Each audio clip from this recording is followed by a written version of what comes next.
Bakersville, Salt Lake City, and K27FG Pleasant Grove. This is the truth.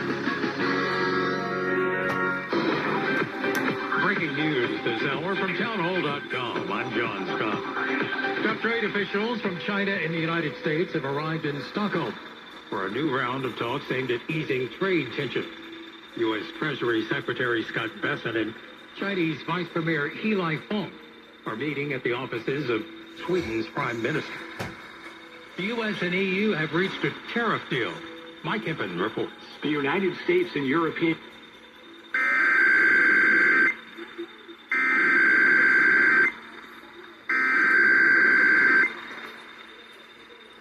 The civil authorities have issued a required weekly test for all of Arizona, all of Colorado, all of Idaho, all of Montana, all of New Mexico, all of Utah, and all of Wyoming beginning at 11 a.m. and ending at 12 p.m.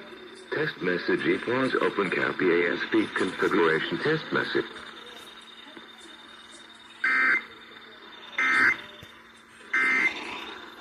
And the